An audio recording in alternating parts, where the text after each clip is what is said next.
Berikutnya adalah istilah-istilah di dalam pewarisan sifat, di dalam genetika. Ya.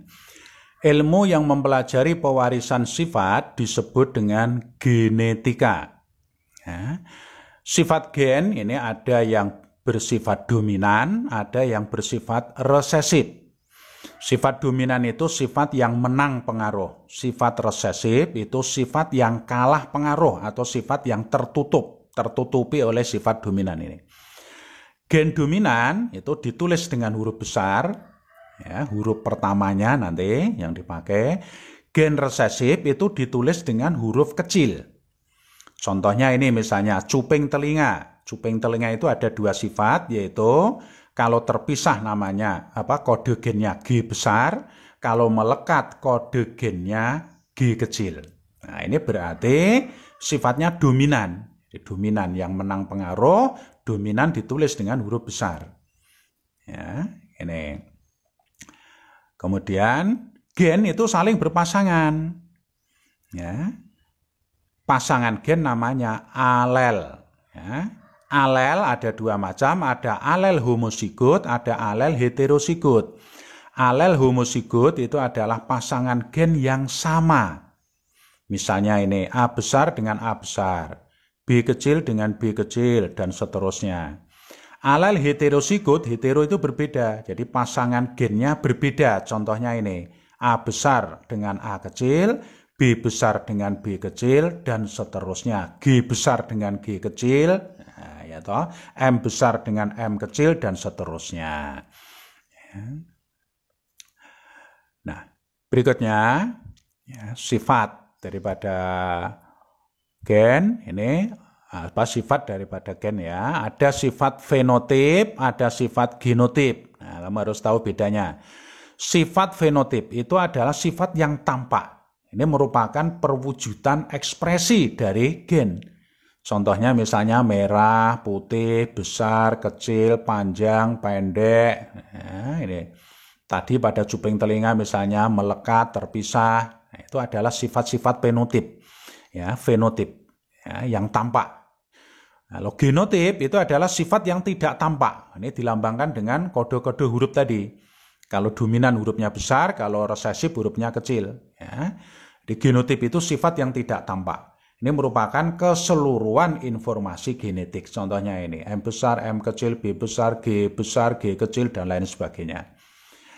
Berikutnya ada istilah yang lainnya lagi, yaitu kariotip. Kariotip itu susunan kromosom pada sel-sel yang sudah diurutkan, ya, berdasarkan ukuran dan bentuknya.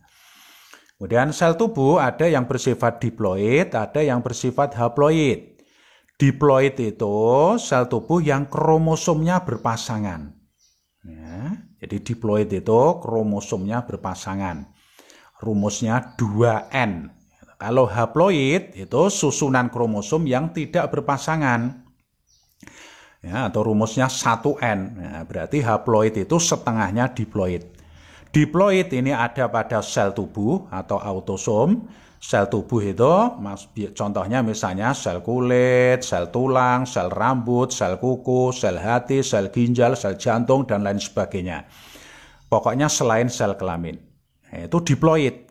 Ya, kromosomnya berpasangan. Kalau haploid ini ada pada sel kelamin atau gonosom. Ya, ada pada sperma, ada pada ovum. Jadi sperma dan ovum itu kromosomnya setengahnya kromosom sel tubuh gitu. Ya, kromosom sel kelamin itu jumlahnya setengahnya kromosomnya sel tubuh. Karena sel kelamin itu haploid, kromosomnya tunggal, kalau sel tubuh kromosomnya diploid, double berpasangan. Jumlah kromosom tubuh pada manusia ada 46 buah atau 23 pasang. Ya. Nah, rumus kromosom sel tubuh pria adalah 22AA plus XY. Ya, ini maksudnya 22 pasang autosom. A itu autosom. Ini kromosom kelamin XY. Sedangkan rumus kromosom sel tubuh pada wanita adalah 22AA plus XX. Nah, jadi bedanya di sini nih. Kalau pria XY, kalau wanita XX. Ya, ini adalah sel kelamin. Ya, jadi ada kromosom X, ada kromosom Y kalau pada pria, kalau wanita hanya kromosom X saja gitu. Ya. Nah, sedangkan rumus kromosom sel sperma tadi kan setengahnya sel tubuh. Ya, sperma ini pada pria, kalau sel tubuh pria 22 AA plus XY, maka spermanya 22A, nih, di separohnya, plus X, XY separohnya kan X. Ya.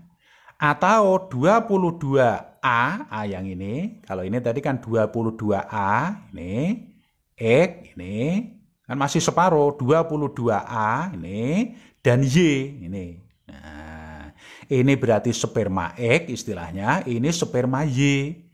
Kalau sperma X ini nanti membuai ovum, maka akan jadi anak perempuan. Kalau sperma Y ini nanti yang membuai ovum, maka akan menjadi anak pria. Nah, sekarang rumus kromosom sel telur atau ovum. Ini setengahnya sel tubuh wanita. Kalau wanita sel tubuhnya 22AA plus XX, maka ovum kromosomnya 22A. Nah, ini separohnya. Dan X, ini masih separuh lagi 22A, ini, dan X yang ini. Nah, ini berarti sama, alias kromosom ovum ya, pada wanita itu hanya satu jenisnya, yaitu kromosom X. Ya, gitu. Istilah berikutnya parental, parent itu orang tua, induk. Ya. Filial itu anak atau keturunan. Ya. Ini istilah-istilah yang lain. Gen itu adalah pembawa sifat keturunan. Lokus itu adalah ruang tempat gen berada yang ada di dalam kromosom. Sedangkan kromosom ini letaknya ada di dalam inti sel atau nukleus. Ya, kromosom mudah diamati pada saat sel akan membelah. Ya. Sekarang fungsi gen. Ya. Nih, fungsi gen. 1. Menentukan perkembangan dan metabolisme untuk membentuk protein, misalnya enzim dan hormon. 2. Menyampaikan informasi genetik kepada generasi berikutnya. Berikutnya jumlah dan macam kromosom. Tadi sudah kamu kenal ada istilah sel diploid, ada istilah sel haploid. Ya. Jadi sel diploid itu dua, sel diploid itu punya dua perangkat kromosom atau rumusnya 2N. Contoh sel diploid misalnya sel-sel tubuh, sel kepala, tangan, kaki, perut, dada, dan lain sebagainya. Pokoknya selain sel kelamin. Sel haploid itu punya seperangkat kromosom ya, atau kodenya N, 1N. Ya, ini kan berarti setengahnya ini. Jadi haploid itu setengahnya diploid. Ya, separuhnya diploid. Contoh sel haploid adalah sel kelamin, yaitu sperma dan ovum. Ya. Nah, kromosom tubuh namanya autosom, kromosom kelamin atau kromosom seks namanya gonosom. Gonosom ini berarti setengahnya autosom, karena kromosom kelamin itu setengahnya kromosom tubuh. Ya, jadi gonosom itu berarti setengahnya autosom. Nah, ini kalau digambarkan dengan bagan akan lebih jelas ya. Jadi inilah yang namanya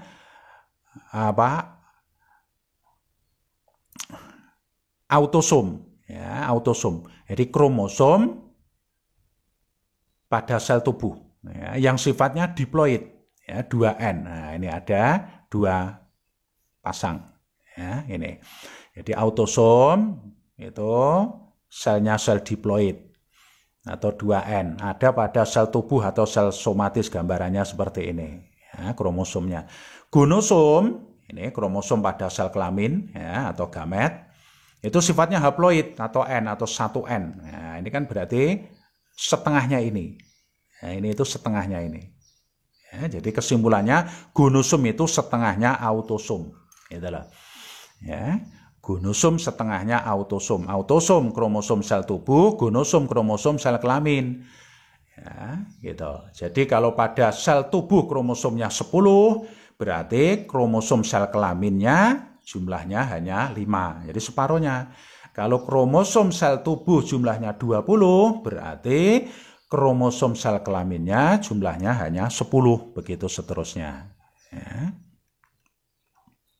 Nah. Tadi jumlah kromosom manusia ada 46 buah atau 23 pasang. Nah, 23 pasang ini terdiri dari 22 pasang autosom atau 22 AA. Ini maksudnya pasangan autosom. Ya, 22 pasang autosom dan sepasang gonosom, gonosom kromosom kelamin. Ya, gonosom itu kalau pada wanita XX, ya, untuk perempuan, kalau pada pria XY.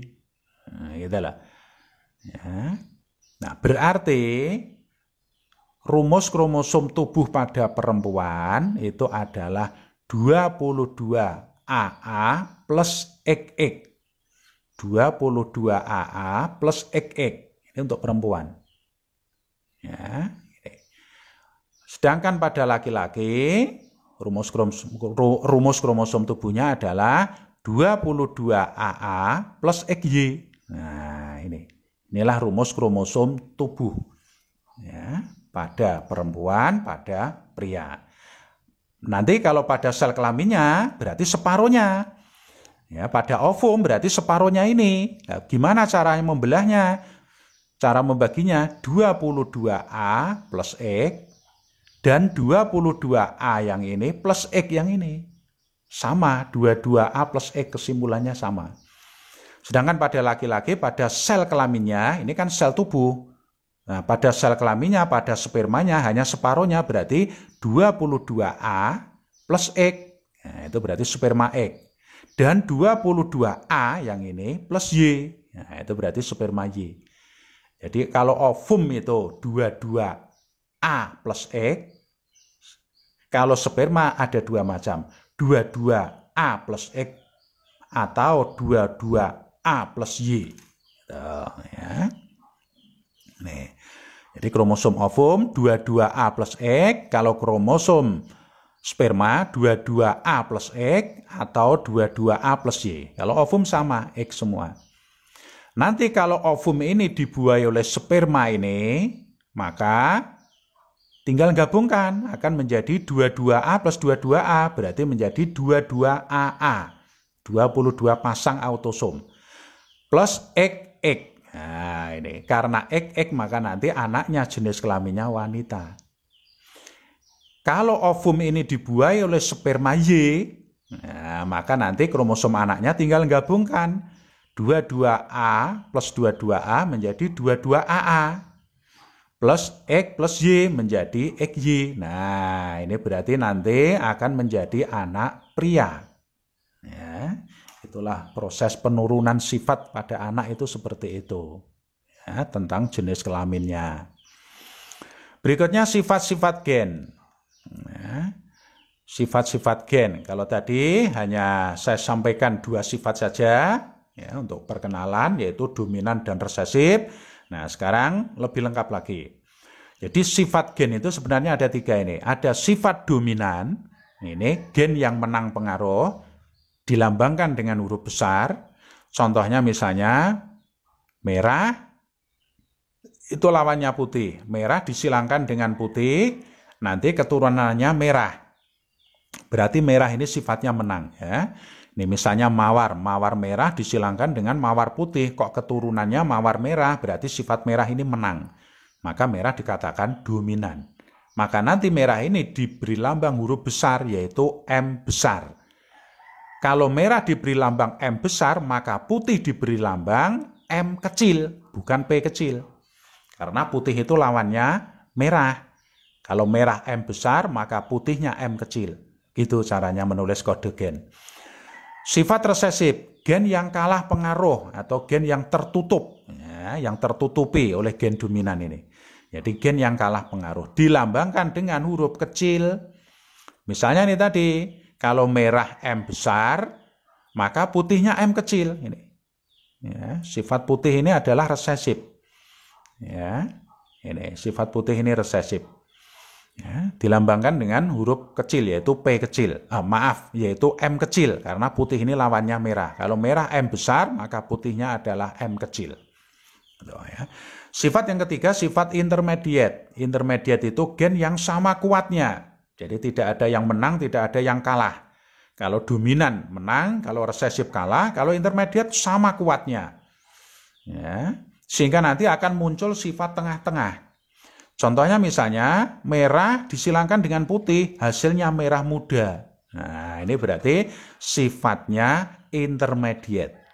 Kalau merah disilangkan dengan putih, hasilnya merah, berarti merah dominan, putih resesif. Tapi kalau merah disilangkan dengan putih, hasilnya merah muda, berarti ini sifatnya intermediate. Sehingga muncul sifat tengah-tengah. Nah, demikianlah materi tentang kromosom. Ya. Nah, silakan anak-anak buat rangkumannya supaya anak-anak tahu gambaran garis besar dari materi ini. Ya, ini dibuat rangkumannya. Ya. Kalau sudah, ya silakan dikerjakan soal-soal berikut ini, ya, didiskusikan, ya, didiskusikan.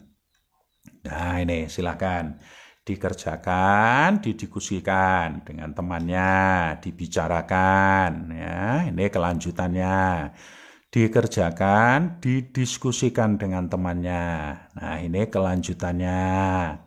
Ya. Ini kelanjutannya. Jadi ada 36 soal. Silakan nanti didiskusikan dengan temannya. Sekian, terima kasih.